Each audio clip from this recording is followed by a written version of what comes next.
Yeah. Hello, it's my pleasure to welcome everyone in different time zones and geographies in this new caged reality that we're experiencing togetherness these days. My name is Anna Jäger. I'm a curator and one of the young grannies at the Berlin Art and Community Space Savvy Contemporary, where the question, have you already eaten, is as relevant as what's the artist's intention.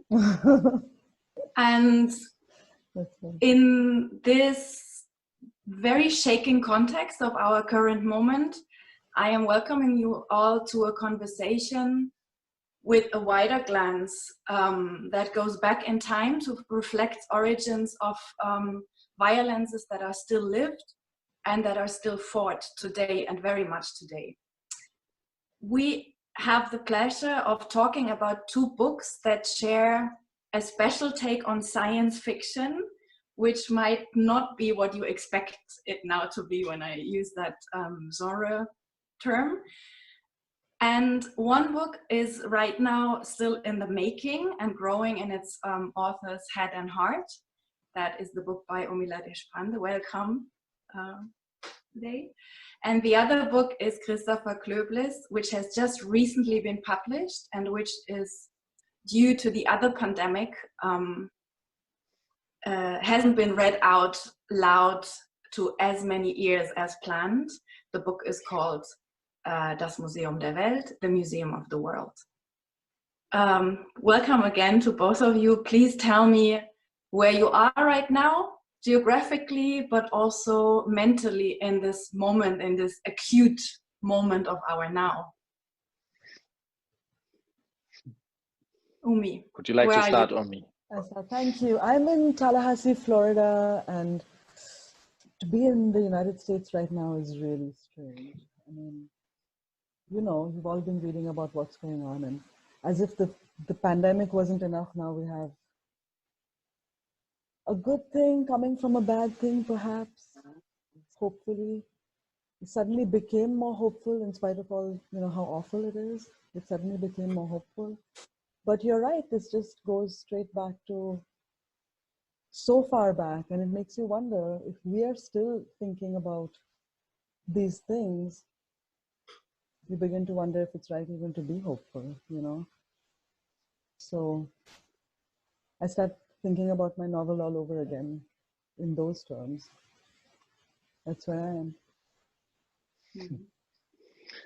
am. Yes, hello, and thank you for the introduction. I'm right now in Berlin, Kreuzberg to be precise, and yeah, it's you're right, it's just really strange times because even personally, I was supposed to be the spring in the US, actually teaching in a college which is not very far from Minneapolis, and I was supposed to be in Minneapolis even because my publisher is there and meet friends and so on.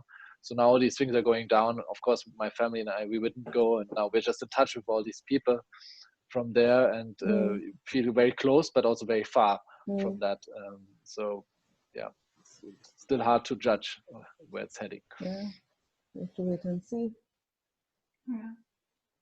There was there is a new essay by Saidiya Hartman that was published some days ago in Bomb magazine, and there's this phrase in it that I found very fitting to, I think, this mixed feeling one might have right now, and it said it's a hope not hopeless, even if unhopeful.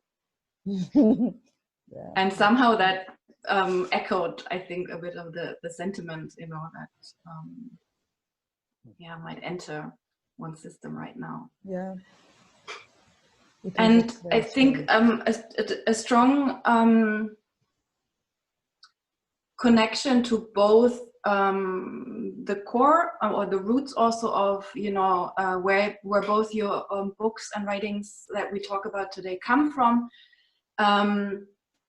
is something that also in the ongoing and lived racism in the US as well as in Europe and in the rest of the world has its root in the so-called phase of enlightenment and the myth of science-based hierarchies that until today allegedly justify imperialism, colonialism, capitalism, and exploitation. And in both your books, you deal with archives and these embodied myths of facts and knowledge, which are very much at the core of the colonial and dehumanizing enterprise. In a very twisted way, this is embodied in the figure that is the origin of your writing, Umi, that is also part of your family history. Can you tell us a bit about your grandma that is going to become not your grandma? Yeah, I don't know. Well, so my grandmother was an anthropologist in India, and she was a well-known anthropologist later in her life, and she even, to some degree, was responsible for the foundation of anthropology in India during that time. But before she did all this, she went and did her PhD in Berlin in the 20s. What was interesting to me was the thing that you talk about. She went and did her PhD in Berlin with Eugen Fischer. Dr. Eugen Fischer was, I guess, to put it simply, he was Hitler's race hygiene person. And so that aspect, although my grandmother's life was very interesting later on, that aspect of it was really interesting to me, that she, as an Indian upper caste, the highest caste, a Brahmin woman went to Berlin to do a PhD and then was confronted with, so what she had to work on was measure skulls to show if in fact skulls showed race difference, if the asymmetry in skulls had anything to do with race. And so that aspect of it was really interesting to me. You know, so that's the period that I choose for my novel, to confine my novel to that part of her life rather than the rest of it, because that's, you know, we all know what happens later and so on, but this really interested me. And so yeah, so that's where I am. Yeah, and Christopher, your book kind of starts a bit earlier, and the connection is there that you focus on some of the exhibitions that brought these skulls also to Berlin that Umi's grandmother might have held in her hand, you know. So there's a continuity between, you know, these historical lines. But in your book, Das Museum der Welt, you tell the grand ambitions of an orphan boy in India during the time of British colonial occupation to invent and fill and open the first museum of the world in India. But your book takes the expedition through South Asia by the German brothers Schlagintweit as a point of departure to twist perspective and language of such exhibitions and the narrations of these euphemistically called colonial travels, to, you know, make it to also have a decolonial perspective, you know, on them now. And yeah, maybe you can tell a bit how, you know, how you came across this travel and what you found interesting also, you know, by finding out how to tell it. Yeah, thank you. Yeah, that's a good question. So I heard first about these travels of the Schlagintweit brothers from my mother-in-law, who was an art historian, but Indian art historian. So she also researches a little bit like Western travelers in South Asia. And she told me a lot about these brothers, you know, who traveled through South Asia and High Asia and did all these, you know, they had lots of records and all these collections they did and everything about them.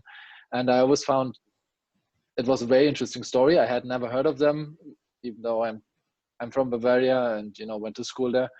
And then I felt like, yeah, that would be a nice story to tell just from the first look of it seems to be like a very interesting like adventure to tell. And then, but then when I looked deeper into it, I realized, you know, I can't just tell another adventure story about that, like me, the, you know, the white boy from Bavaria telling the adventure story of these white guys from Bavaria who were not much older than boys actually in that time.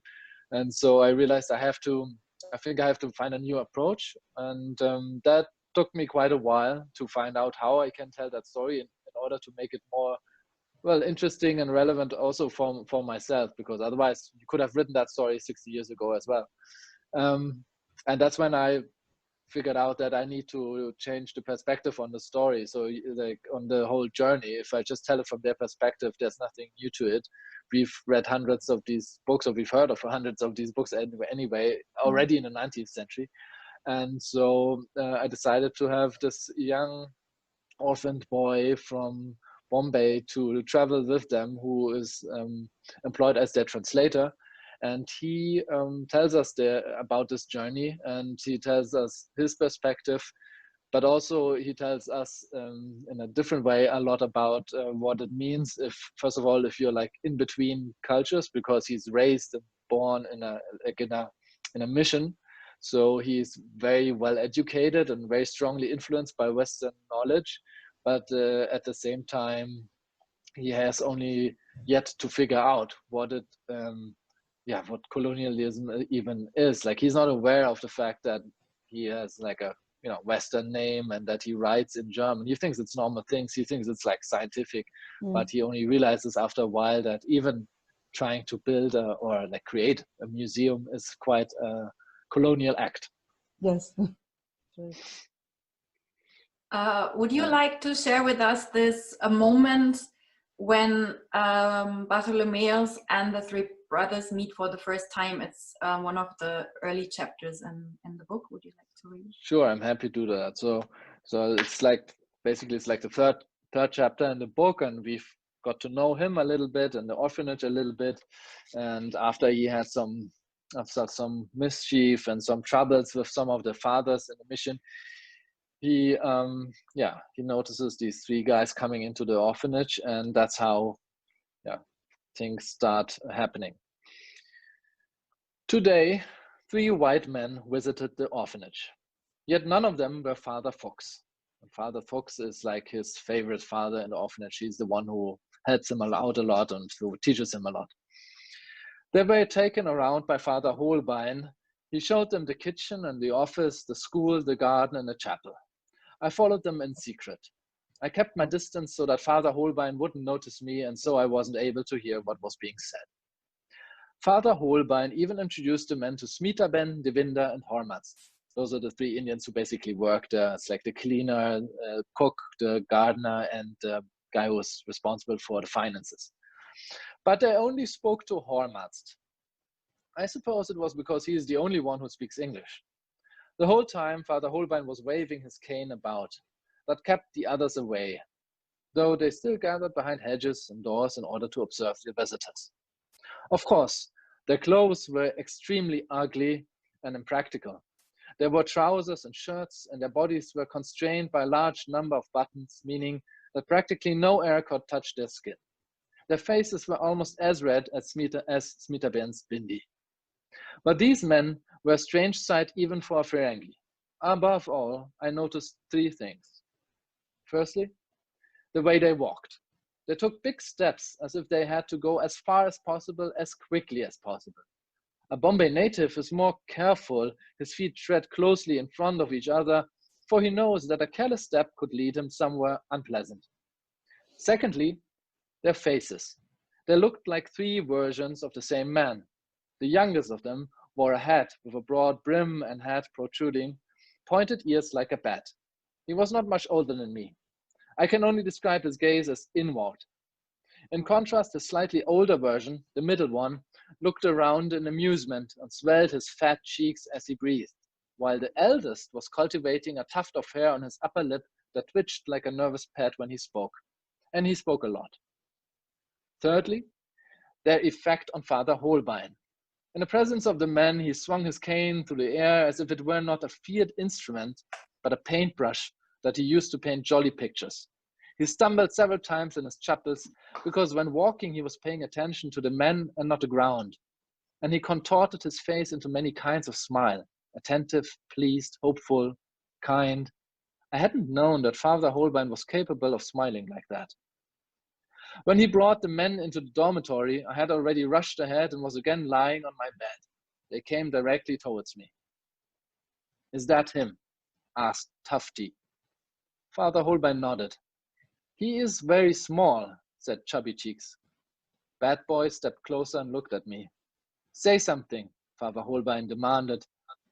"In what language?" I asked in German. Father Holbein smiled and pointed the cane at me. "See," he said to the men. "How many languages do you speak?" asked Tufty. "Why do you want to know?" I asked. Father Holbein rested his cane on my shoulder. "Answer." "I know Hindi and English and German and Gujarati and Punjabi and Marathi. My Persian leaves a lot to be desired, but to make up for it, I'm learning Bavarian." "Bavarian," Chubby Cheeks called out. "We are from Bavaria," said Tufty. "Do you know Father Fuchs?" I asked. We were in contact with him. "Do you know where he is?" "No," he said. "Unfortunately not." "Say something in Bavarian," Chubby Cheeks demanded. I said, "Crucifix." Tufty clapped his hands. "Very good." Bad Boy grinned. Chubby Cheeks narrowed his eyes. "I'm not convinced." "We could give him a try," said Tufty. "A wonderful idea," said Father Holbein. "Do you want to take him with you straight away?" Tufty looked at his younger versions. They nodded. "Why not?" he said. "Then that has been decided," said Father Holbein as he pointed his cane at the tip of my nose. "Have a wash and put your clothes on." "Where are we going?" I asked. "You will find out soon enough," said Chubby Cheeks. "You should be thankful," said Father Holbein, "that you may serve these men." "I am not a servant," I said. Chubby Cheeks wanted to say something, but Tufty got it first. "Who are you, then?" "I'm Bartholomäus." "One of the 12 apostles," he said. "I know," I said. "Hermann Schlagintweit." He offered me his hand. I shook it, squeezing it hard so that he felt my strength. Hermann Schlagintweit's hand was coarser than Devinder's hands, unusual for a Ferengi. He pointed at Chubby Cheeks first and then at Bad Boy. "They are Adolf and Robert Schlagintweit, my brothers. We are on an exploration expedition." "You are explorers? What are you exploring?" "Hermann," said chubby-cheeked Adolf. "The meal is waiting." "Oh yes," said Hermann, "but why don't you come with us?" "He's already eaten," said Father Holbein as he hustled the brothers towards the exit. "I could still eat," I said. Father Holbein's hand gripped his cane, but Hermann had already put his arm around me and started talking, and he did not stop talking the whole evening. Thank you. I mean, what your book does from this very kind of light and also humorous beginning of a young boy. I mean, quite a young boy coming of age. You know, throughout the book, it also becomes more and more serious with this, what you just said, this realization of what the political circumstances are, and also learning that there are ways of resisting against it. You know, personally with the mind, but also politically and in a military way. So what you do, and this is also interesting in, you know, the writing project that Umi is in the middle of right now, is this extremely multi-layered story of history and science and, you know, broad connections to tell from this one very strong figure in the middle, you know, through which we learn about it and also go through this kind of development. Yeah, I would like us to talk a bit about how you came, you know, to this protagonist and also, you know, narrator that is so central for the story, and how through, you know, in your case, Bartholomäus, you know, the story and also these archives can be unpacked and unfolded. Well, yeah, let me start with the narrator.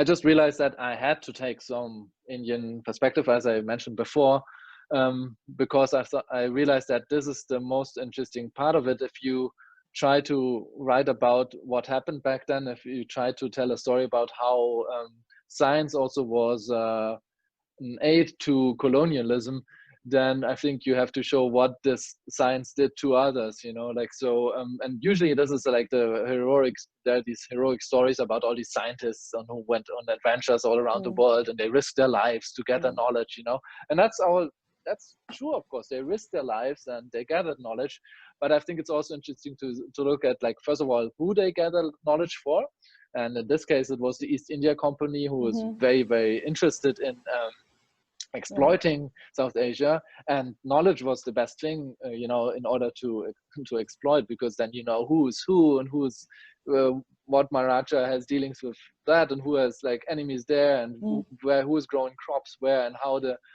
how the drugs are best transported elsewhere to suppress people, whatever. So knowledge was a huge gain for them, and the other thing is that if you use that protagonist, then you can maybe a little bit better tell a story what it means if someone comes to your place where you live, and he suddenly tells you, you know what, your name is this, and this mountain, by the way, it's not that it's called differently. We'll call it after this person because he's the first who has ever seen it or has ever climbed on it, which is probably not true, because probably someone else has seen it before or climbed on it, and so on and so on. So what do they do to you and to your cultural heritage and so on if scientists come? It's not just like a help. They don't just bring knowledge. It's more like they put their knowledge on top of what you've known before and say that's the real truth. And so that I found more interesting. And what he basically does in the whole book is he, as we say in Germany, like he turns the finger around. He turns the scientists into objects, like in this chapter where he starts describing and analyzing them. And that's what I found very appealing, and also like at least it awoke a certain passion in me to write about it, because suddenly it becomes interesting what happens to the scientist if he becomes the object, you know. But of course, still there are pitfalls, you know, in taking this perspective, and it's not an uneasy or complicated use, and I'm using exactly this word, you know, of a brown body by a white writer, and we had these discussions a lot.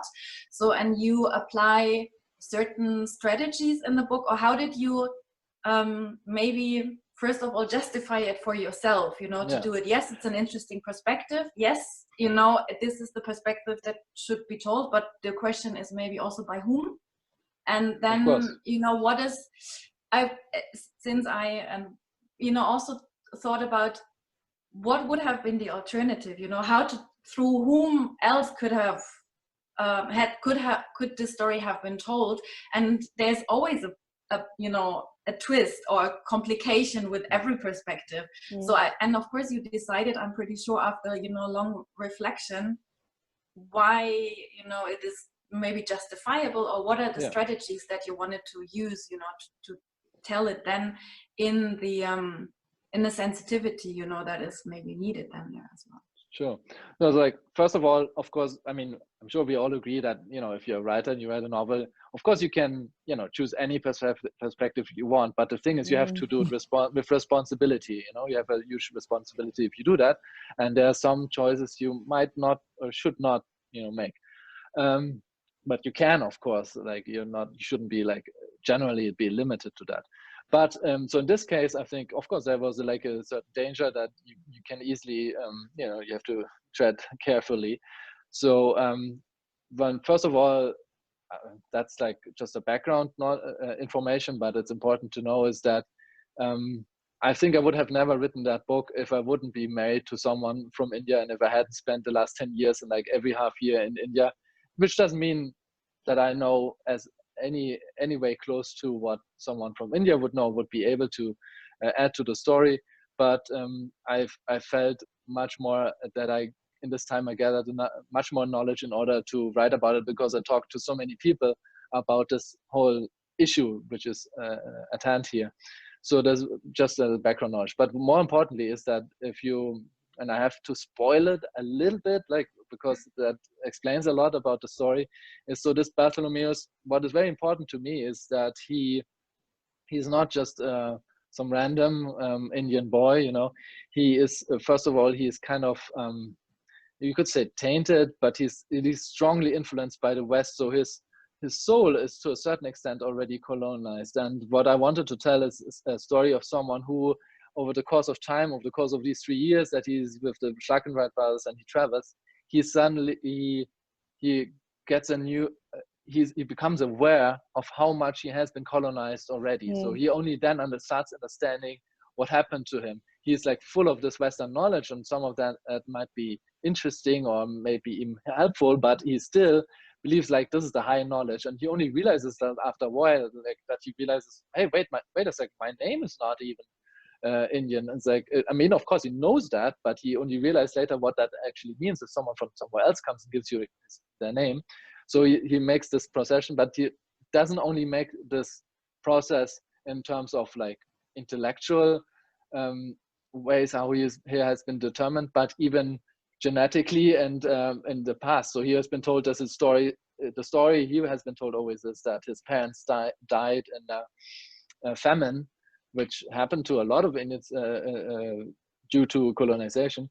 But then at some point he finds out that's only the half the truth. He's actually not the son of two Indian parents, but he's the son of an Indian woman and a German soldier who was there. And the Germans also fought in India, actually for the English. They were employed by them or fought with them, if you want to say that, in order to, you know, deepen their colonization of India. So he is actually half German and he is half Indian. He only finds out much later, which made it also for me more eligible that I'm allowed to write about him that way. He is not an actual Indian in that sense, but he also has to then find out what is he actually and where do his alliances lie, because all he's known ever was actually much more Western stuff than anything else.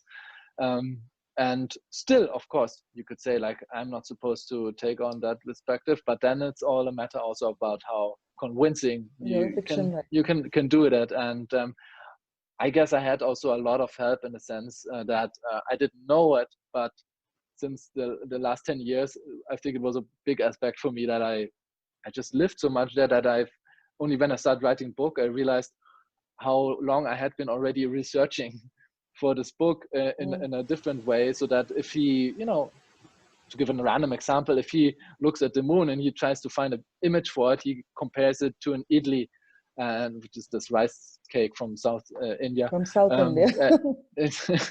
And he doesn't, you know, you would probably choose something different if you were a boy. If you're a Bombay native. Yeah. I'm a Bombay native. Exactly. So yeah, that I think helped me also greatly to tell that story. And so far, the interesting thing is that I get the feedback is very interesting, because so the most interesting feedback I get actually is from Indians who are able, obviously, at this point to read in German, and who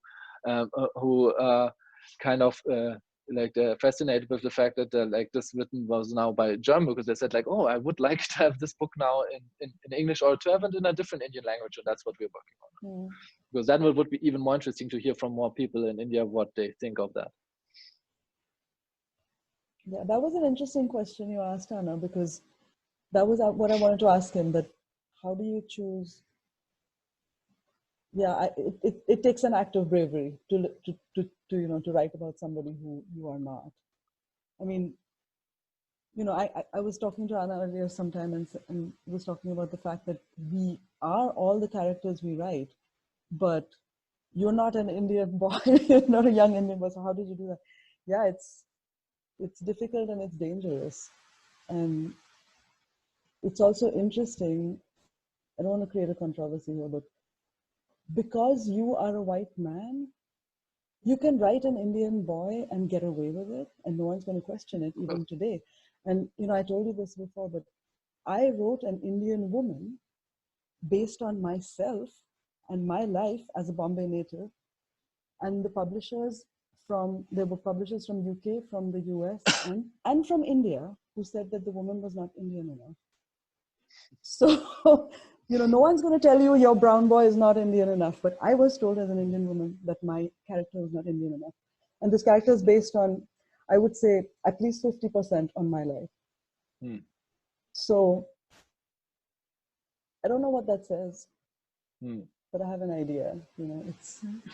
It's. No, I mean, it says also a lot about like expectations, because Exactly. And the limits of like supposedly open-mindedness, even in the world of literature. I mean, Exactly. I remember that's one of in one of the reviews about my book, someone wrote the sentence that an Indian boy in the mid-19th century would not have been able to know what the word holistic means. And he didn't write, That's very a boy in that time wouldn't have known, which we can still disagree or agree on, but he wrote an Indian boy wouldn't have been able to know that. And that was, of course, a German person who wrote that. So, see, but this is what I'm talking about, that when you start talking about colonialism, this is part of it, right? Like, you're talking about internalized colonialism. The expectations of what an Indian woman has been, and it's orientalization. I mean, I have been created by the colonizer, and if I am not that, then that's problematic. I mean, I've been like, my character has been created. The expectation is that I will be this, and this today, that I will be, I moved to California in 2000, and my neighbor asked me, so she's like, so were you and your husband, like, did you have an arranged marriage? And I said, no. She said, what? So how did you meet? I said, well, we met, and then we lived together for a while. She said, what? That's not right. And then are you like, when you're back, do you wear it, like, this is 2000. I'm not talking about, back when. This is the year 2000, which is 20 years ago, but still, I still have people asking. So those, the Oriental woman has been created by, you were talking earlier about scientists coming and bringing back knowledge for themselves, but they were also creating the Oriental person to sell, colonization to their own people. Of course, yeah. Right? So so I don't know. Yeah, so that's difficult for me. It's like, I mean, it's also, I feel like there are also the different types of writers, obviously. So and there's certain writers who want to be as close as possible to what they experienced, and then they feel more confident. Others are not. I know writers who like say that that's the last they could do is write anything that's close to them.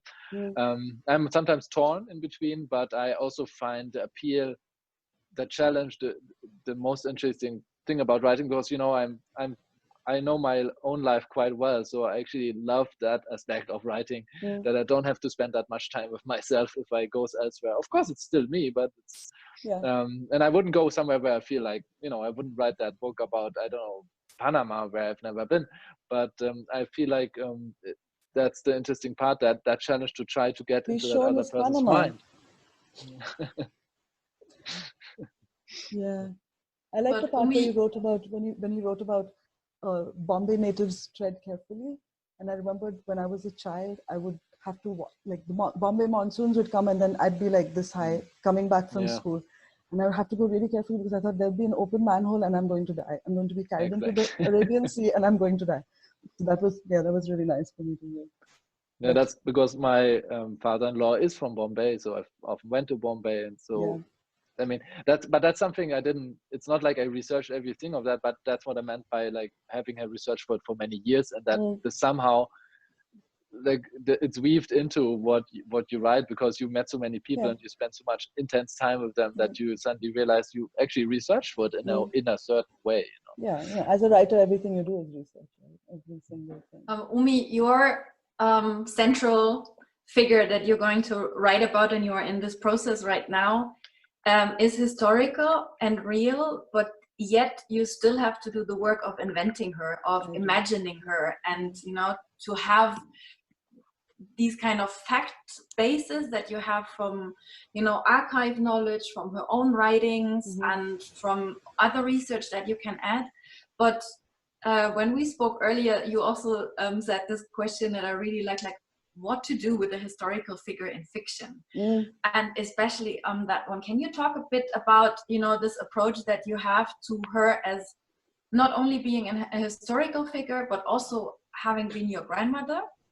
You know, there is a twist, there's a complexity in, you know, filling. It's a conflict as well. Because that's what I was trying to do. That, like I said, fortunately, I didn't know her well enough because she died when I was very young. So that can be an advantage in the sense that, so just to give it some perspective, she she learned the traditional anthropometric work, you know, measuring and of the skulls, the bodies, of living bodies and so on. She learned all this and then she took it back to India and she did that same work there. And that's the truth. And so it's a disadvantage for me not to know her really well, you know, because I have to build that character, I have to invent that character. And I hope that because she was my grandmother, I'm going to rely on myself a little bit, on my mother, who I knew very well, and so on. But the advantage of not knowing her is exactly that I don't end up, you know, sort of turning away from the facts of what she did, right? And the fact that she had so much privilege because she was a Brahmin woman who went back to India, and so much privilege to go and, you know, first of all, questionable work, the invention of race in a way, like the invention of caste, so that sort of work, but also that she couldn't have done this work if she hadn't been of that stature, of that privilege, and of that caste.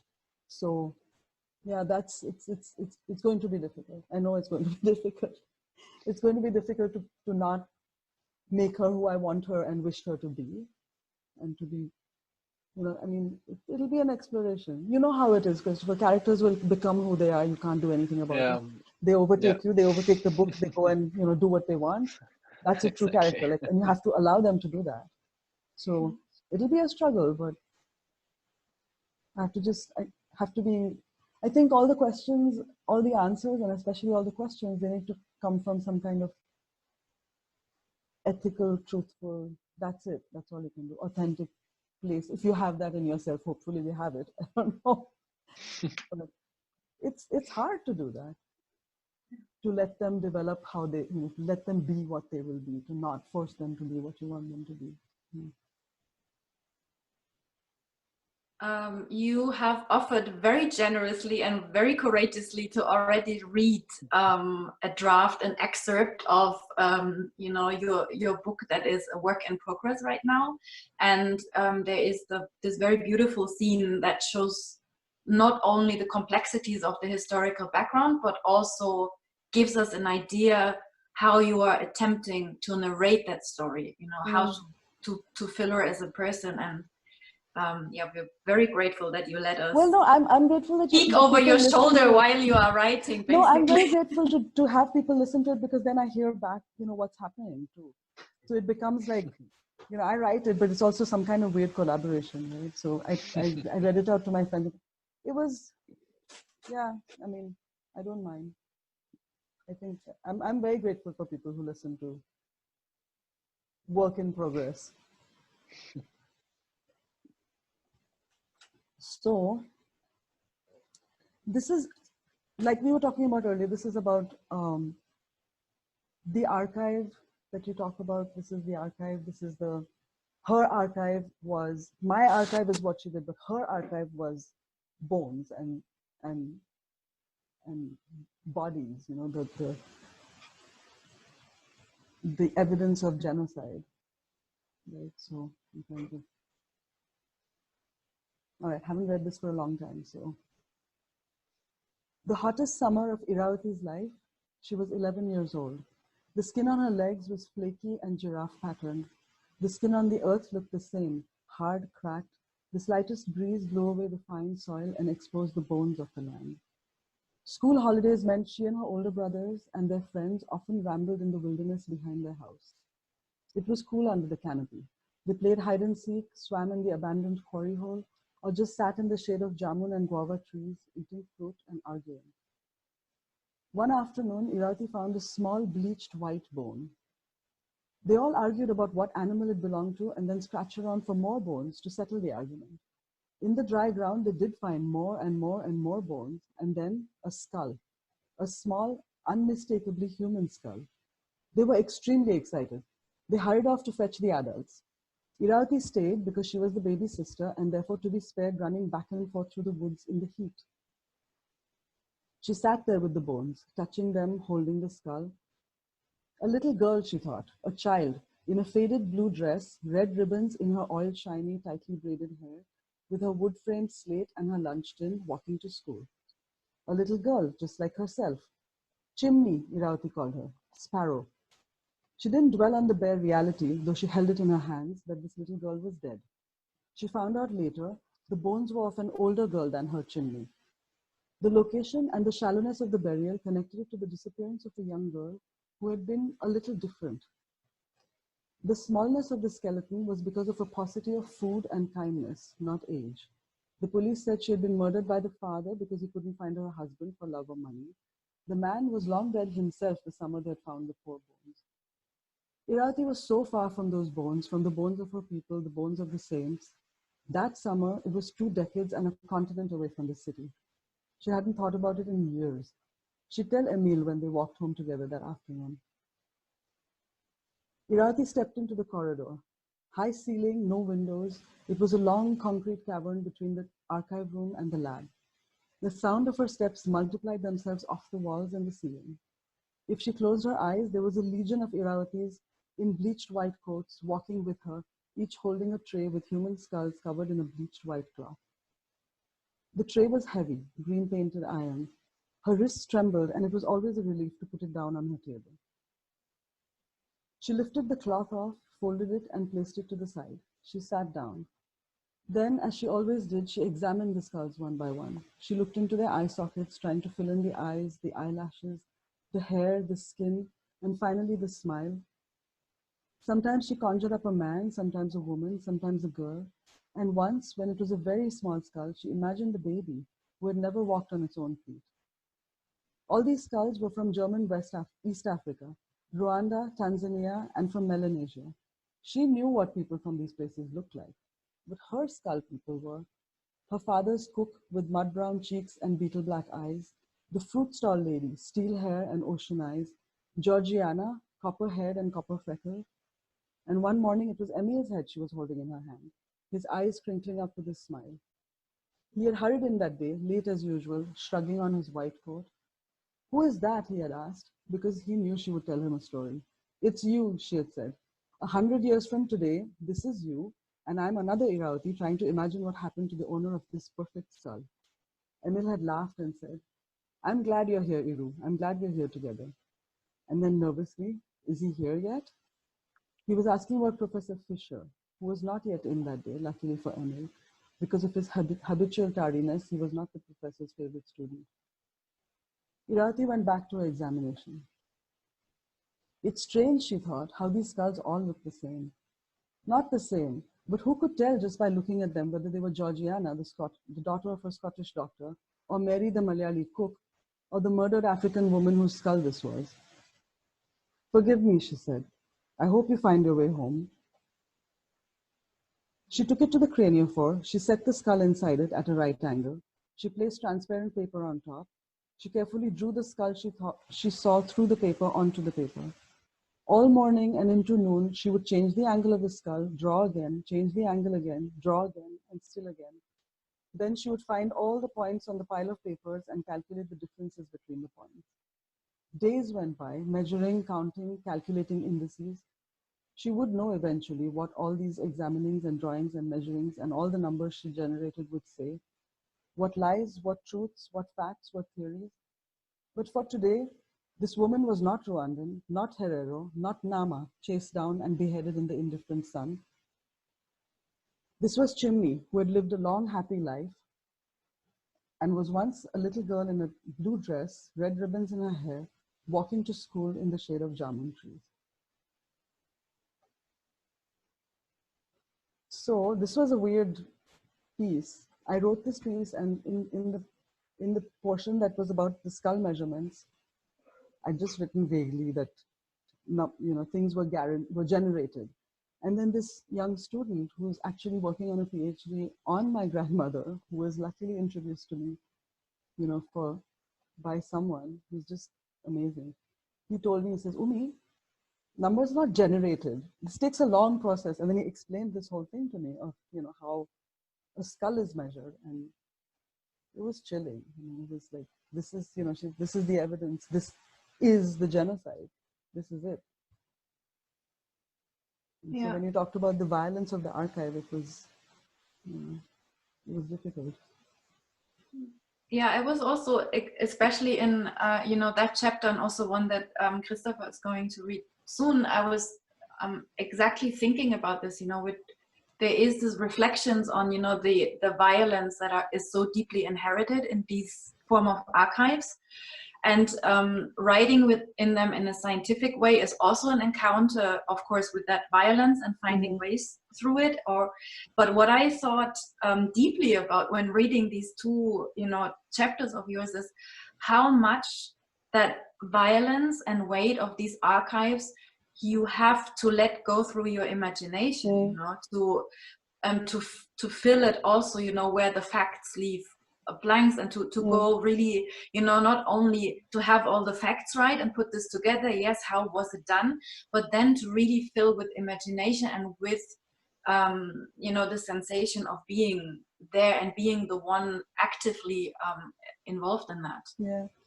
And there is, I'm sure Christopher will see this too, that there is when we choose to be fiction, I don't know if we choose to be fiction writers, but that's one of the things about fiction, right? That you get to fill in those gaps that aren't there. Then you get to flesh in those bones and put blood on the paper, as it were. And it's a big responsibility, but it's also wonderful that we can do that. Because there isn't an archive for everything. There isn't an archive for screams and loss, and they're just measurements and numbers, and so this is. Yeah, that's the most interesting part about what you can do, and if you tell a story that you can make someone maybe more or less feel a little bit like how someone felt like 200 years ago. And it's like almost, if it works out, it's like a superpower. It is, no, but it's a huge, I feel it like a weight. That's the way. Of course. I feel it as a huge responsibility where, how do you do this right? And again, to come back to the moment we're in, these people were inventing race, and here we are, right? They were actually, that's what they were doing. My grandmother was measuring skulls in order to prove or disprove whether race resided in skull measurements. And to her credit, she found that it didn't, and she wrote that in her PhD. But that's what they were doing.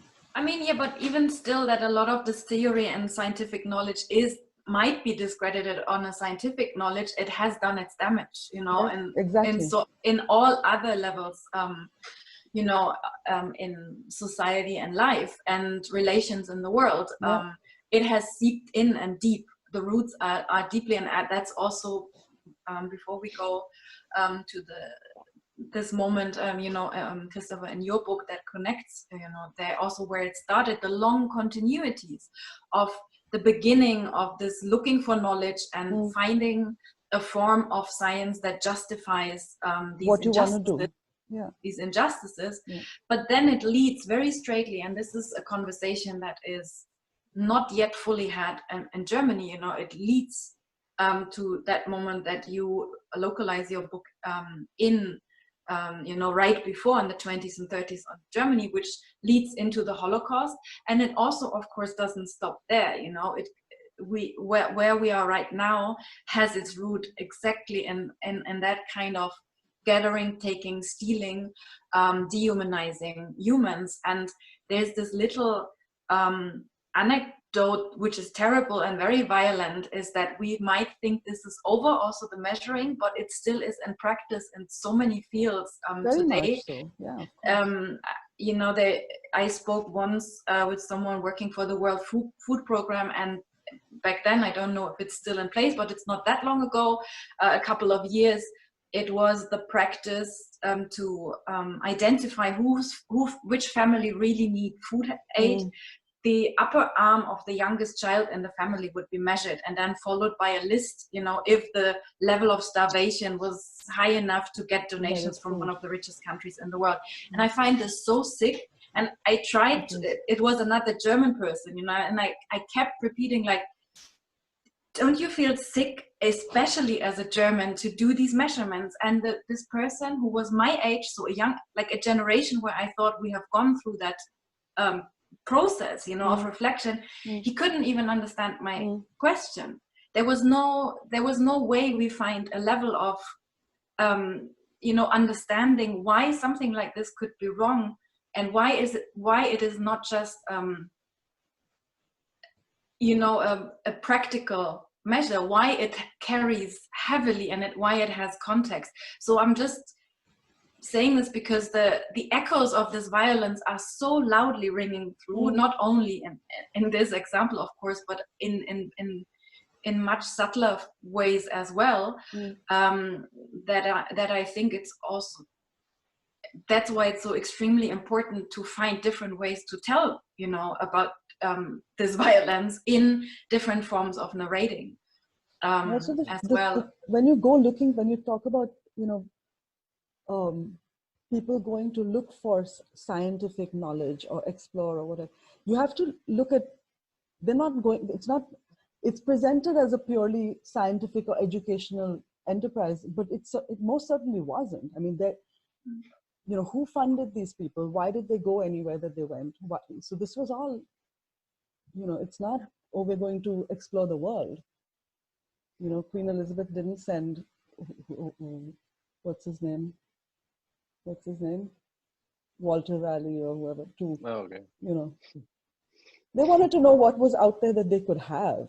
So, you know, then you have to dehumanize. I mean, I'm just wondering about, like, when you bring it back to measuring and so on, what is the justification of this? I don't know if they're not justifying after the fact. I think the root, the intentions are questionable to start with.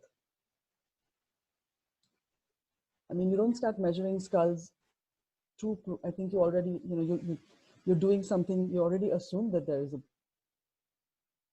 that these people are beneath, or they belong to a different, lower version of humanity. And then why would you otherwise start measuring anyone's skull or arm or anything? That's also what I found so interesting about this measuring and taking these brothers, they took like face masks of living people, not dead people. And what's so interesting about it is that nowadays these have like a high value still, their research, but not because it tells us so much about the people they took all the measures and the masks off, but about themselves. It tells us a big story about like who could do what with who.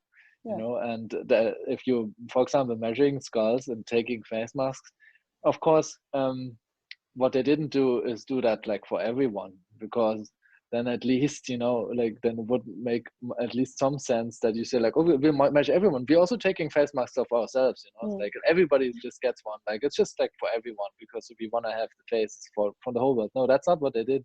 Even within the context, like these brothers, when they went to India, they only took these masks and measurements of basically two kinds of people. The one was people in prison. So they went to a big prison in Calcutta, and there they took a lot of measurements, and that's also the passage I'm going to read from. But obviously those were the people who had like very little power or no power at all. So you could do it with them. That's what I meant by my grandmother. She could do measurements of people because, and this is in the 60s, she could do, she could go all out into Maharashtra and measure all the different faces and castes, and you know, you have like, I have books of measurements because she was who she was. She could do these physical intrusions on people because of who she was. You didn't take it off like a Maharaja or someone, like, you know, like imagine you You can, I mean, certain people, they couldn't, so they couldn't go there and say like, we're gonna do that with you, because then certain people would have said like, I'm not going to allow you to do that, because it's annoying to have like this mask and then the straw breathe through the air. So there's only certain people that were even able to do it too.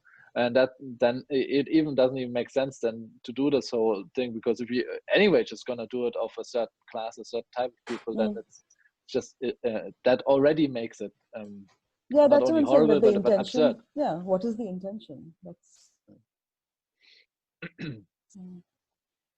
So Christopher, would you read that passage to us? Sure. Christopher will read this in German now, because I think there is no translation yet for this chapter, but also we can translate as you go along. It would be good to hear also the language and the sound of the German original, since that's so that maybe afterwards you can summarize it for us. Sure. Yeah, so they're just like, this is in Calcutta, and that's when the brothers arrived there, and they went into a prison, and yeah, so I'm just telling one scene, but or reading one scene, but that's basically what they did, and it's as close as possible to my research. Für ihre Untersuchungen wurden den Schlagintweits 3 Räume zur Verfügung gestellt. In diesen befindet sich nichts außer den Instrumenten und Materialien der Brüder. Jede der Türen ist mit einem schweren Schloss versehen, die Decken sind niedrig und an den Wänden wächst der Schmutz von unten nach oben. Die Böden sind reinlich, sie wurden erst vor kurzem geschrubbt. Die Luft ist zäh und heiß, von draußen trägt sie die Geräusche Kalkuttas herein, die Rufe eines Wallers, Wiehern, Glockenläuten, Möwenschreie. Selbst wenn man wie ich nur wenig Zeit im Gefängnis verbringt, nimmt man diese Geräusche gerne in sich auf. Sie helfen einem, sich das Leben in der Stadt vorzustellen. Die Häftlinge verbringen Jahre im Gefängnis. Jeder Gedanke, den sie zulassen, schwillt so rasch an. Er wird so groß, dass sie nicht mit ihm ins Gefängnis passen. Sie müssen ihn zerreißen und fortwerfen, weil er sie sonst erdrückt. Um das Gefängnis zu ertragen, müssen sie aufhören zu lauschen und zu denken. Sie müssen sich ganz verschließen. Das sah ich gleich in den Augen des ersten Häftlings, der von den Schlagintweits untersucht wurde. Seine Haut glänzte dunkel wie die von Auberginen. Er war nackt, bis auf ein dreckiges Stück Stoff, das sein Geschlecht verdeckte. An seinen Fußknöcheln trug er Ringfesseln, die durch die Seile mit einem Eisenring verbunden waren, der um seine Hüfte hing. 2 bengalische Wachen positionierten ihn vor Roberts Bildermaschine. Sofort wich der Häftling zurück. Die Wachen schoben ihn wieder auf die Stelle, auf die Robert deutete. Sie sprachen mit dem Häftling auf Bengali, aber er schien sie nicht zu verstehen. Er sagte nichts. Mehrmals unternahm er noch den Versuch, vor der Bildermaschine zu fliehen. Nahm er an, man würde ihn erschießen? Ich sagte ihm, dass die Ferengi nur Lichtbilder machen. Das würde nicht wehtun. Er zeigte keine Reaktion, er war stummer als Robert. Ich verwendete jede Sprache, die ich beherrsche, außer Deutsch. Der Häftling hörte nicht auf mich. Erst als die Wachen mit ihren Stöcken auf seine nackten Schenkel schlugen, gehorchte er, wobei er nicht aufrecht stand. Sein Körper war nach hinten gelehnt, als wolle er dem drohenden Tod ausweichen, mit Ausnahme seines Kopfes, den er etwas weiter vorschob. Die Angst war tief in sein Gesicht eingegraben, und doch war da noch ein kleiner Rest Neugierde. Ich fragte Robert, ob der Häftling wisse, was sie mit ihm machen. Der Schlagintweit ging nicht darauf ein. Er war nun nicht mehr Robert, er war der Mann hinter der Maschine. Wie gerne hätte ich ein Lichtbild von ihm gemacht und es ihm gezeigt. Ob er sich wohl erkannt hätte? Im nächsten Raum wartete bereits Hermann. Der Häftling musste sich auf einen Tisch legen. Wieder wollte er nicht gehorchen. Obwohl ich wusste, dass er mich nicht verstand, sagte ich zu ihm auf Hindi, er solle stillhalten. Man würde ihm nichts tun. Er hörte nicht auf mich. Wieder halfen nur die Schläge der Wachen. Der Häftling schrie kein Mal auf. Er verzog bei jedem Hieb das Gesicht und schien den Schmerz in sich aufzunehmen. Beim Schlagen verzerrten sich die Gesichter der Wachen. Sie ähnelten 2 grimmigen Affen. Die Wachen verwendeten ihre Stöcke nicht wie Pater Holbein, der immer hart, aber ruhig mit Hilfe seiner Rute spricht. Er zieht diese Sprache vor, weil sie meist effizienter ist. Die Wachen aber schlugen, weil es die einzige Sprache ist, die sie wirklich beherrschen. Hermann sagte ihnen, sie sollten aufhören, das sei genug. Ich übersetzte das für ihn, obwohl sie gewiss auch ohne meine Hilfe verstanden, warum der Schlagintweit seine Arme ausstreckte und über den Häftling hielt. Die Wachen ließen sich nicht sofort stoppen. Sie hieben noch ein paar Mal auf den Häftling ein. Das war ihre Botschaft an Hermann, dass sie nur sie wussten, wann es genug war. Hermann deutete ihnen, vom Tisch Abstand zu nehmen. Sie taten so, als würden sie ihn nicht verstehen. Ich übersetzte seine Geste. Erst da fügten sie sich und Hermann zückte eine vorgedruckte Liste. Sie trug den Titel Measurings of Human Races. Nur 4 Positionen waren bereits ausgefüllt. Der Häftling hieß Nitu, war männlich, 53 Jahre alt und gehörte zum Stand der Gond. Ich fragte Hermann, woher er das wisse. Hermann sagte, man habe ihm das so mitgeteilt. Nitu? Sagte ich zum Häftling und nun sah er mich zum ersten Mal an. Das war aber kein Beweis dafür, dass Nitu sein Name ist. Nitu kann in seiner Sprache alles Mögliche bedeuten oder vielleicht ist Nitu nur der Name, den das Gefängnis ihm gegeben hat. Dennoch ziehe ich Nitu allen anderen Worten vor, mit denen die Wachen ihn beschimpften und von denen ich keines hier erwähnen werde, weil diese Männer es nicht wert sind, dass ich ihnen Sprache schenke. Nachdem Hermann Nitu kurz gemustert hatte, schrieb er hinter die 53 auf der Liste, rather absurd. Dieser Mann ist viel jünger, sagte er. Ich muss ihm zustimmen. Dort, wo Nitu keine Narben trug und um seine Augen herum, wo bei Smitaben und Hormats die meisten Falten sitzen, war seine Haut glatt wie die Oberseite eines Bananenblattes. Hermann sagte auf Deutsch, er werde jetzt mit der Abmessung beginnen und griff nach einer Metallzange. Obwohl ich als einziger der Anwesenden Deutsch konnte, hatte ich den Eindruck, dass er nicht mit mir sprach. Er verkündete jede Abmessung, diesmal auf Englisch, und trug sie auf der Liste ein. Vertex to the beginning of the hairs on the forehead, 0.30. Vertex to the orbit, 0.166. Vertex under the nose, 0.202. Antero-posterior diameter of the head, 0.195. Length of the mouth, 0.054. Length of the ear, 0.065. Circumference round the calves, 0.322. Auf diese Weise füllte Hermann 25 Positionen aus. Nitu wehrte sich erst, als der Schlagintweit die Zange tiefer ins Fleisch bohrte. Ich fragte ihn, ob das nötig sei. Hermann erklärte, in der Anthropologie sei ja weniger das Fleisch von Interesse als der Knochen. Daher müsse er so nah wie möglich an diesen heran. Nitu hatte natürlich etwas dagegen. Er schlug das Instrument des Schlagintweits beiseite. Nun wendete sich Hermann den Wachen zu und deutete auf Nitu. Sie sahen ihn hämisch an. Das hielt sie aber nicht davon ab, sogleich wieder Hiebe auf Nitu zu verteilen. Nitu musste entscheiden, was schmerzhafter war. Am Ende ertrug er lieber Hermanns Metallzange. Danach schickte mich der Schlagintweit mit Nitu, den Wachen und der Liste in den dritten Raum. Dort nahm Adolf die Liste entgegen, warf nur einen kurzen Blick darauf und legte sie beiseite. Nitu musste sich auf den Boden legen. Adolf wollte 2 Röllchen aus Papier in seine Nase stecken. Nitu wehrte sich. Die Wachen schlugen ihn dafür. Adolf nahm einem von ihnen den Stock ab. Sie sollen das unterlassen, sagte er zu mir, und ich sagte es ihnen. Die Wachen protestierten und der eine verlangte seinen Stock zurück. Adolf warf den Stock beiseite und verlangte von ihnen, den Raum zu verlassen.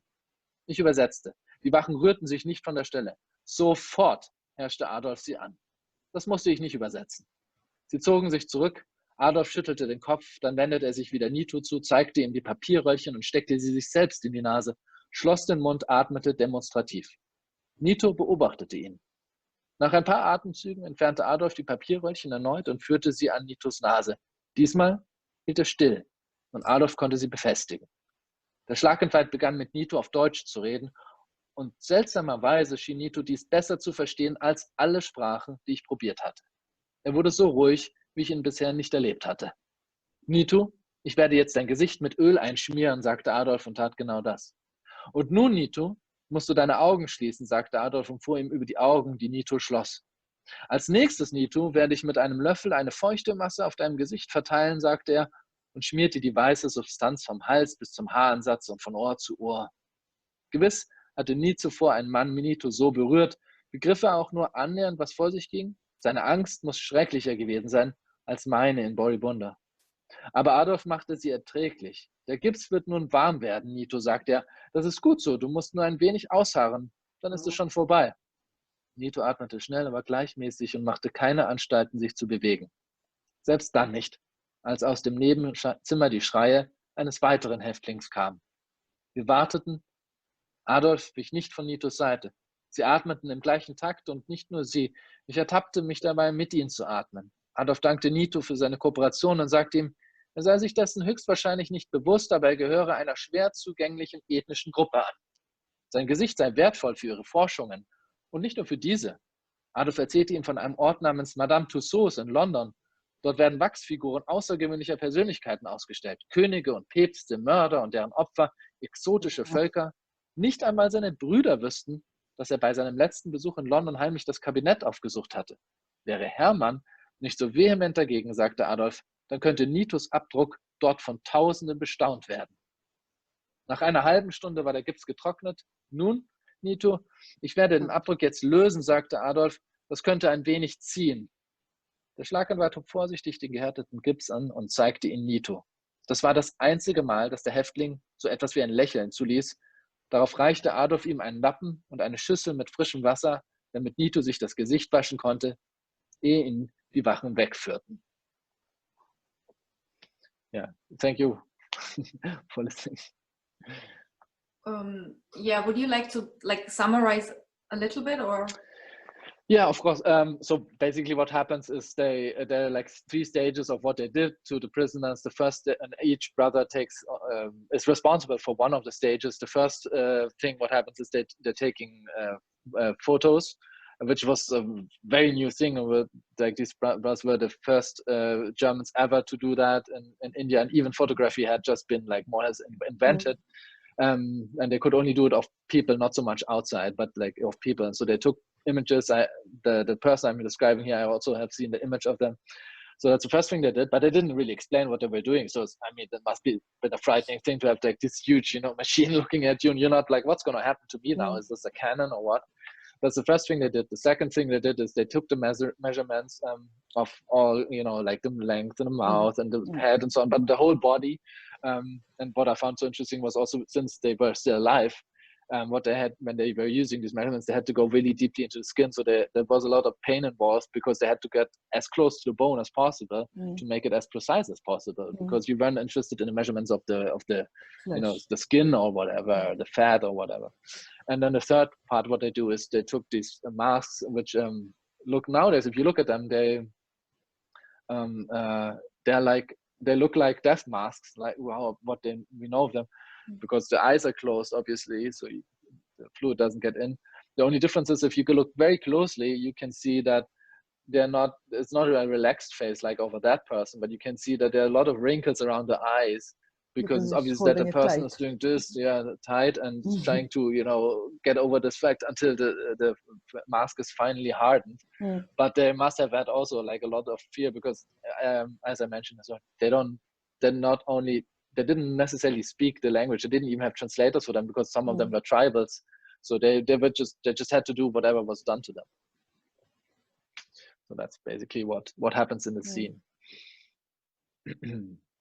I mean, you both have that, and I think it becomes very clear also in the description of that scene. You both have that kind of moral dilemma to have to rely on exactly these results, of these expeditions or examinations or experiments, and in a certain way, in order to talk about them, you also have to reproduce the violence. In describing that. So I was wondering how in the form of reproducing it while narrating, how you approach it. I mean, I guess this is a very long process also to find out which language, what to take in, what to leave out, in order to shed light on certain histories that are maybe not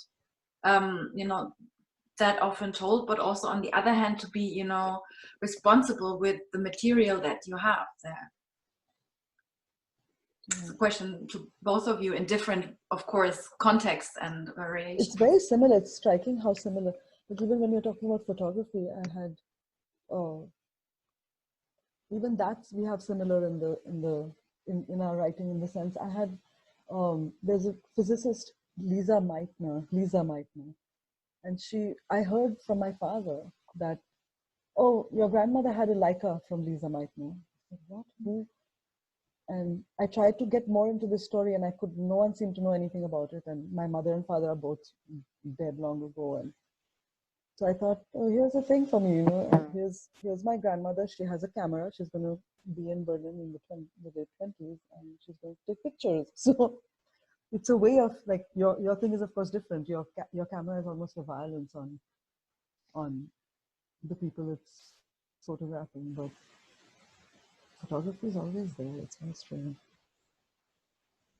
And they thought, of course, that was not very violent because they thought that's the most neutral thing. You know, it's much better than taking, than painting them or drawing. The way they were writing about it was like that. That's a really good thing because it's much more scientific. Than the camera is much more neutral.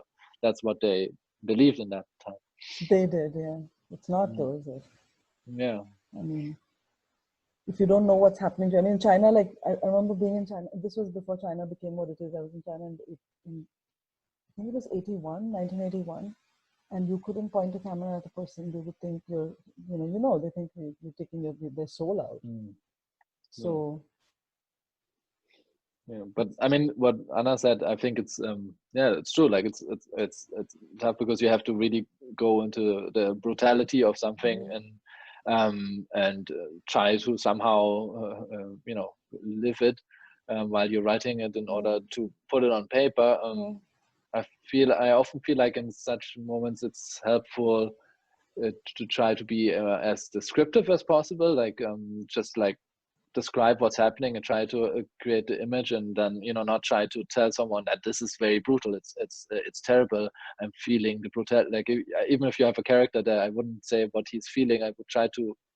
What I always do is like try to describe as close as possible, and then hopefully if someone reads it, feels like, oh, this is terrible, because it's hard if you tell someone that something is brutal, then they might not accept it, but if they see it, then they might much more.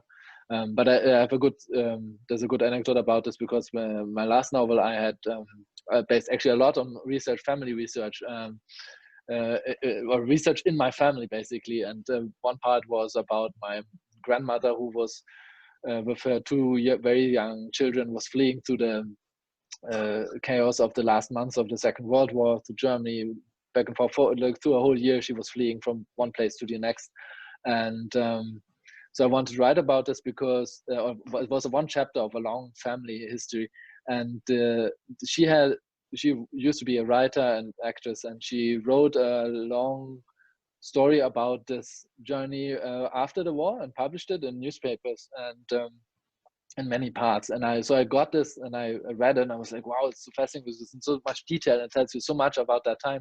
So I tried to use a lot of that and I put it in a prose text and so on, and I saw like, oh, it's great, it's already so much material. And then I realized that something was not right, because when I was reading it, I felt like kind of comfortable. It felt like it's like a nice adventure, like with the two kids. Like, oh, of course they're dangerous, but it's not that bad, like lots of people are helping, lots of people are nice. There was not one dead person in this whole story, not one bad person. And then I realized, I mean, she had been dead already long, that I thought, well, this what she had published was published in the early 50s, so really briefly after the war basically. So, I mean, there might be several answers to this, or maybe all of them are true to some extent, but I'm pretty sure that on one hand, she maybe didn't want to write everything she actually had experienced. Secondly, maybe the newspaper said, like, we need something a little bit more uplifting right now. We can't just like read the whole horror story of your experience. And so the weird thing was that when I worked on this more and more, it less and less became the story that she had told and more what I had told, but only by me introducing all the horrors that we know about nowadays and know from other people, and also some of the memories of my father, who was 6 years old back then when he was traveling with her. So I put a lot of that back in there, which she hadn't written about.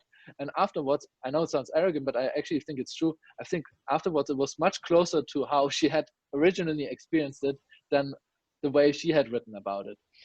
But I think it was a necessary process. So, and I had to put in the horrors there, which weren't there in the beginning. And maybe the people in the early 50s, they put these horrors in there anyway while reading it, because they had all experienced it.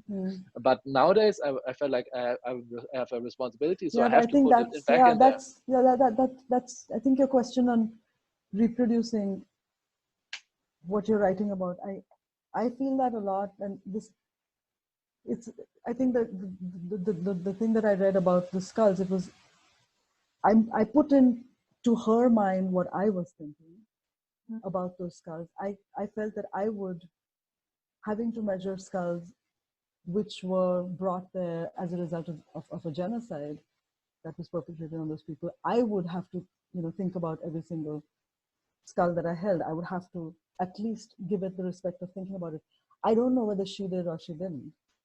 And I thought about this, I wrote this piece, and then much later, my Marathi is not that good. I'm trying to translate some of my grandmother's essays so that I can get more into her.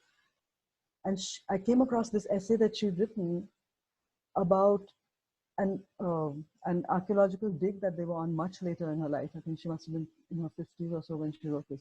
And they found this, in Gujarat, they found this woman.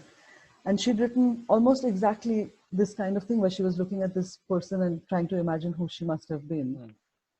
And that was, that sort of thing. So it's very, I worry about putting words into a person's mouth. I constantly worry about it, like, especially because I will invent this character, but it's based on a real person.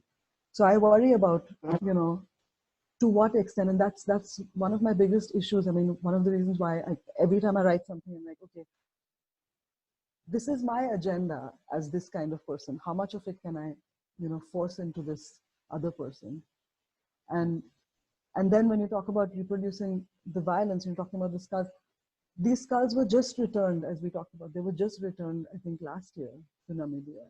And I'm writing about them again. I'm writing about this genocide again. What, are we reproducing the violence by doing this? Am I reproducing, are we reproducing Orientalism when I write about, certain kinds of people? So that it's a problem that you have to.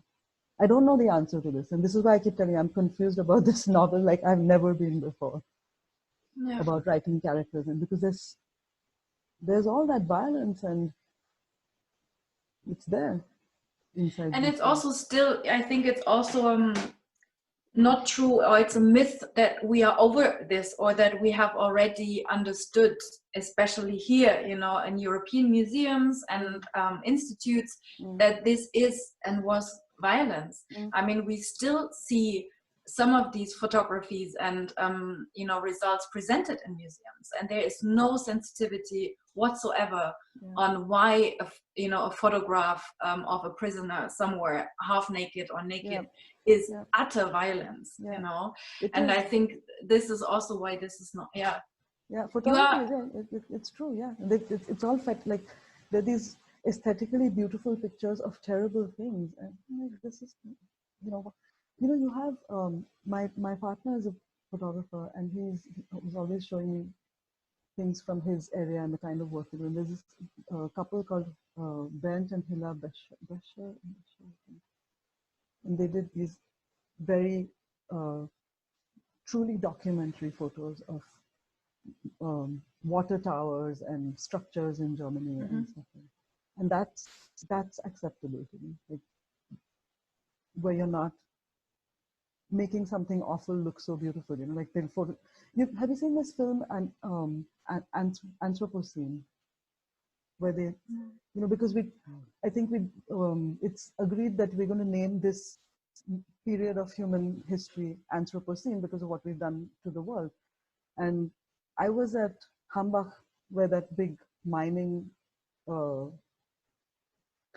in Germany, there's this big strip landmine where they've just cleared out, I don't know how much forest, and this little patch of forest left, which is Hambach Forest. And I looked at that place, and it was just this scar in the ground laid bare under like awful sunshine, and it looked terrible. It looked like a wound.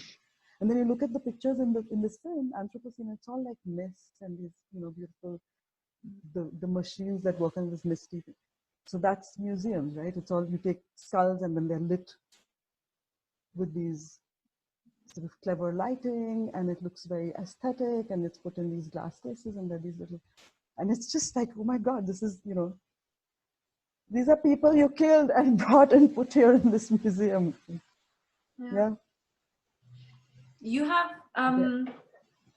decided for the story that you want to tell, that out of this very rich life of Irawati Kawe, your grandmother, to focus on her Berlin years, which is also a very specific time, right in the middle between two world wars. Yes, exactly. Between German imperialism and Holocaust. Nazi, and if you know, traveling was a thing right now, you would be in Berlin and doing research. Like, what would you be looking for? What is the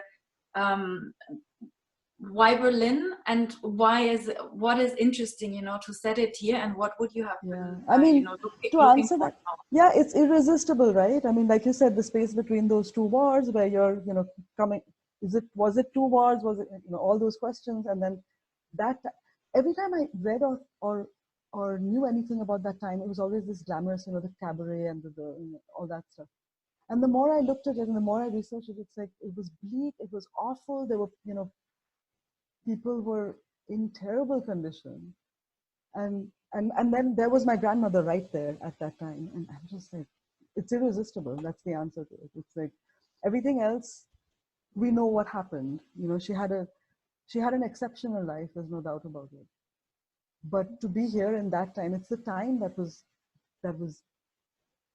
I mean, how to not write about that, right? And everything it talks about. So yeah, that's, so how to write about, how to not write about. And then why Berlin? Because Berlin. And then I've written before about places I've never been to. You know, I wrote a whole book about Kashmir. It's called Kashmir Blues. It's about, you know, the struggles in Kashmir. I've never been to Kashmir, but I didn't think I could do this without being in Berlin. I mean, so I know India, and I've been in those parts, and I know what, you know, pine smells like and what mountains look like, and I know all that. But Berlin is completely alien to me. So it would be very hard to write about, you know, trees, where the seasons, what she must have felt. I don't know what it's like to be in cold at all. I mean, like I said, I'm a Bombay native, and I live in Tallahassee, Florida, where it's, I don't know, 35 degrees and humid outside. That's what I know. So I would have to, I honestly can't imagine. I don't think it would be. Yeah, so I think I have to be there to know. I think, you know, what the you're, smell and the sound. What you're focusing on the Berliners does also for the book, and the, you know, that also a certain heaviness is that it projects into the future, you know, to come after the part that you tell, but also into our future now. And I would like to ask you also to read another chapter, which is interesting for many reasons, but one that really strikes me is that often when we tell these stories, again, they are told through individuals.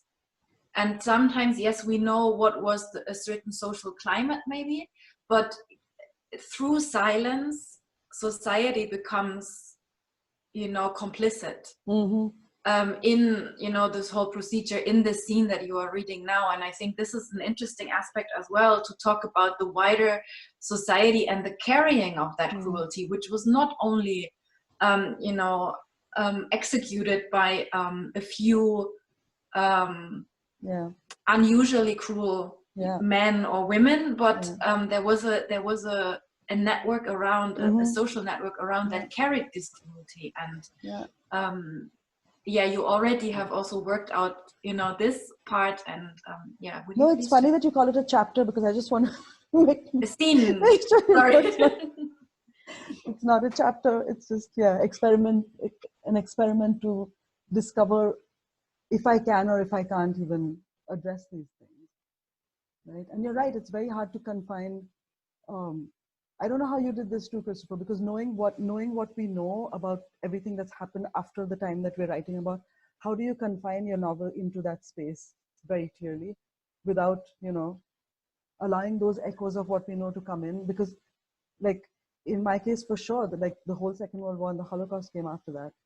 And I have to make sure that my time stays within that time, but it's very precisely confined in there, and that, because the readers will know what happens next, but the people within the novel cannot know what happened next, you know, except as a, I mean, that's something you can also play with. It's like this famous, they now turned into this famous, it's a book, but it's also famous TV show now, you know, Babylon Berlin, maybe you heard of it. Yeah, I saw the first. It doesn't matter if you like it or not, but they play with that if you watch it I do. or you read it, you you see that like, there's no mention of anything, but like Yeah. you think that the whole time while you're watching, you're like, there must be Nazis there, but there are no Nazis mentioned.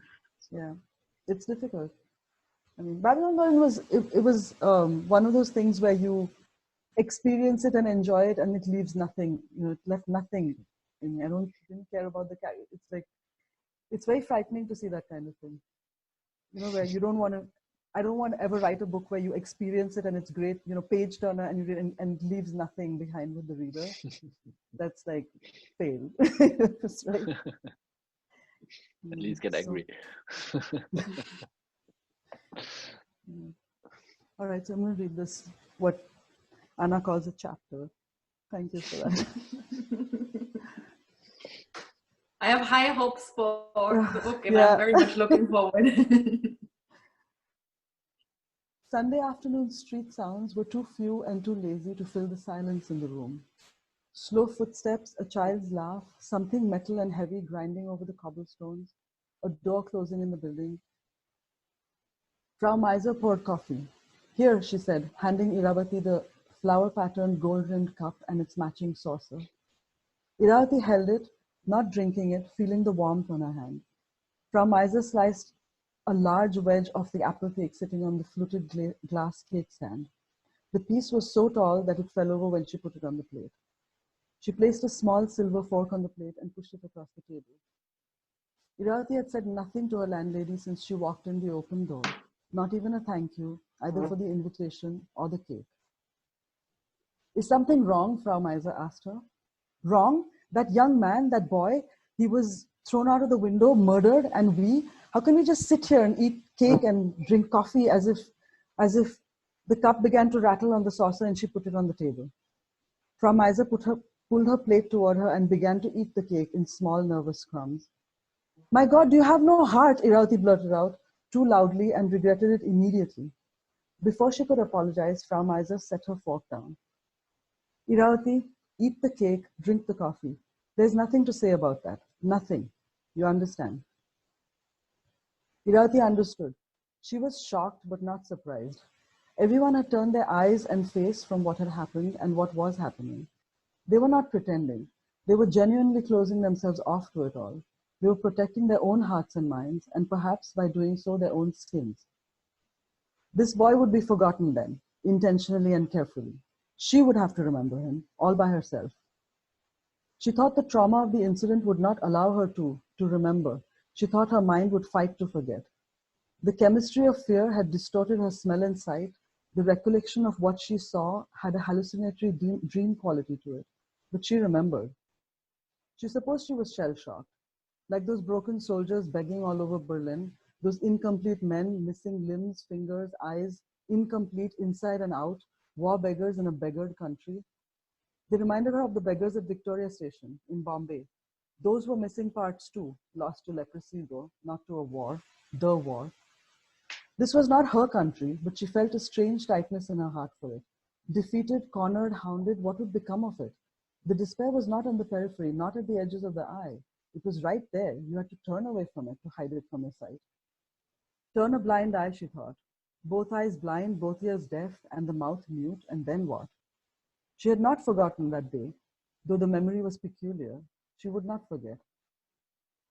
The wood banister slid under Iravati's palm as if it was moving rather than she, slipping backward into the past that she would long for after that day, in the way of all of us who wish for the thing that had happened to go back into unhappening. She knew before she began that hurried descent down the stairs. She knew as floor after floor was left high behind her, as she neared the shock, the sadness, the fear, the blood and death that would confront her. She knew that if she went there, she would be forever changed. She knew, but it was already too late. It was always too late. Arjun knew it before Krishna told him it was too late. We go where we have already been, again and again, a snake eating its tail, time in the universe. We, small, helpless, swallowed and spat out, incapable of changing the beginning, the end, the middle, feeling everything. All we can do is feel it, and she soon would. Iravati had come too fast out of the building and, not expecting the crowd to be so close to the entrance and unable to stop herself, had run into a man standing by the boy's feet. He almost fell and recovered himself. and let her go to the front to look. There were so many people there surrounding him. It was so very quiet. No one spoke. Silence had fallen, had already taken over. Someone had covered the boy in an old bedsheet. Embroidered vines trailed over the mounds and valleys of his ever unmoving body. A row of neat stitches on an old rip in the sheet ran over the knuckles of his right hand. Irati looked up to the building, to the window the boy had come from. She saw indistinct white faces turn to her. She shivered and wrapped her arms tight around herself, and still looking up, imagined they knew who and what she was. She looked down then at the sheet fluttering at the edges of the boy's remains, sticking in the viscosity of his life juices. Through the urgent, deafening beat of her horrified heart, she found something else of his, something precious in her memory. Perhaps she had known that was to come. Perhaps he knew too that it was too late. And as they passed each other on the stairs the morning before, he had left that with her to remember him by, his smile. So this is about an incident. Again, the student who's researching my grandmother, he told me this incident, that she had been living in student housing before she moved in with another family. And one day there was a ruckus, and she went to look, and a Jewish boy had been thrown out of the window. There had been a fight and been thrown out of the window from that building and died on the sidewalk. And she was very upset by it, and she told a few people, and then because this, his name is Tiago, the student who was researching, and he went and interviewed my aunt and students of my grandmother and so on, and she talked to them about it and had been very disturbed about how people reacted to this. And so for me, I have to hear a story from a student in Berlin who went and interviewed my family and then came back and told me the story. And so yeah, it's about silence, which hopefully is leaving us a little bit right now, right? In this time. Yeah, I think actually this is also what I was thinking, if it's too bold a jump, but I agree very much, that also she, in this one single figure, that there is this connection of complicity, there is the outrage of, that injustice and about this murder, but then she was also complicit in the bigger scale, industrialized genocide and murder in a certain way. And yes, I think, in terms of responsibility of every individual in a society, and especially, white members of society, to be very much aware, of what is going on and what you are complicit to silently, is a responsibility that is also not past or history. Yeah. I think this is, parts that, both these projects bring us very much out, that we are not talking about a closed past that is not echoing anymore. Yeah. There's a lot more, I think, to talk about, because these are both very rich histories and stories, but I think we should then open it up to questions also from those that have been listening, that we will now do in the following